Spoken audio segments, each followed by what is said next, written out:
Mortgage companies may challenge the plan to lower rates without their approval. On that, House Democrats reaching an agreement on a housing bill. The bill includes what is called cram-down legislation that allows bankruptcy judges to change the terms of a mortgage, but the judges have to be sure the homeowner has exhausted all other options. Well, let's go to an instant audit now as Matthew Tuttle is with us from Tuttle Wealth Management this morning. And what do you make of this cram-down provision that's gotten a lot of attention? Obviously, the people are upset about, the breaking of a contract and all that would go into it. But as Jenna says, the compromise seems to be that you would exhaust all other options first. What do you think? Well, I think it's a really bad idea, because I think what you're doing is you're not letting the capital markets actually work like they're supposed to work. So Not only are we going to have these zombie banks, now we're going to have zombie homeowners. Right. So they're kind of being propped up as well in a lot of ways. I'm looking at actually some comments coming from Toll Brothers just at their press release. Interesting. Toll coming out and saying, we believe there are buyers on the fence. In fact, our recent 3.99% mortgage promotion had a dramatic effect for their mortgage activity. However, we think more is needed. We advocate a buyer tax credit of $15,000 to be made available to all buyers of homes, not just first-time buyers. So it looks like when you're talking about the private markets, they say they see people on the edge, but they still want something else from the government as well, not just this foreclosure plan.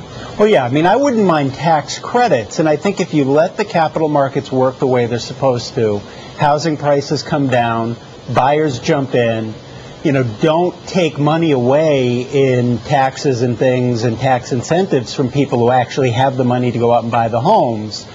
Let the free markets work, the prices come down, people jump in, and we form a base, and then the prices can come back up again. Right. In a normal circumstance, I think everybody would agree that you're right. The argument here is that this isn't a normal circumstance and that the foreclosures kind of feed on each other. And I've heard some arguments recently that it almost becomes irrational in terms of the foreclosures are feeding on each other one after the other, and then the prices go down more than they're supposed to be.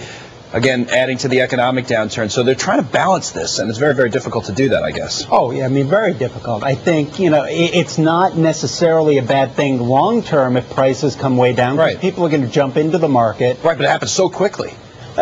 Still, there's no perfect solution here. And I think you risk doing what you're doing now, taking something that may take 2 or 3 years to get us out of this and making it last 10 years or longer. Making a bad situation worse. Making a bad situation worse. Matthew, thank you very much. Robert Toll actually asking Congress to call the bottom. That's what he's saying. So a lot of interesting comments. We'll keep everyone updated on that.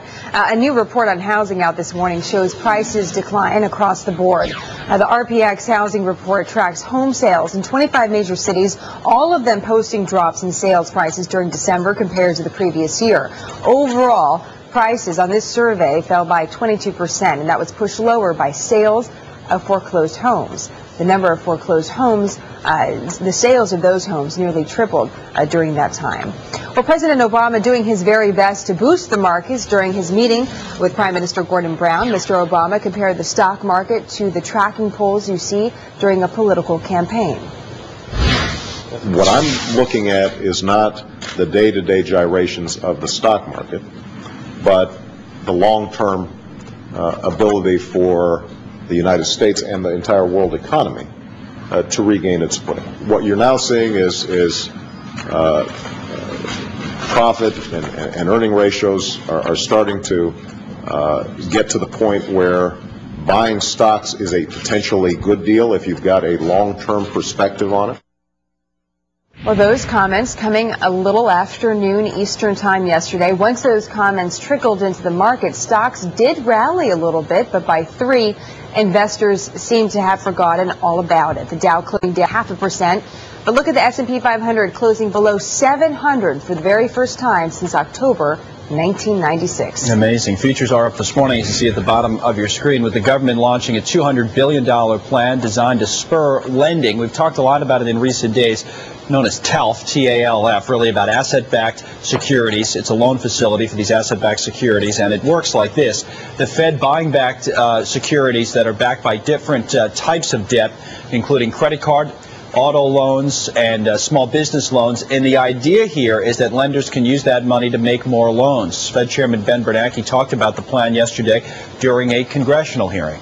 The lawmakers also grilling Bernanke on some other topics there, including the bailout of AIG. I think if there's a single episode in this entire 18 months that has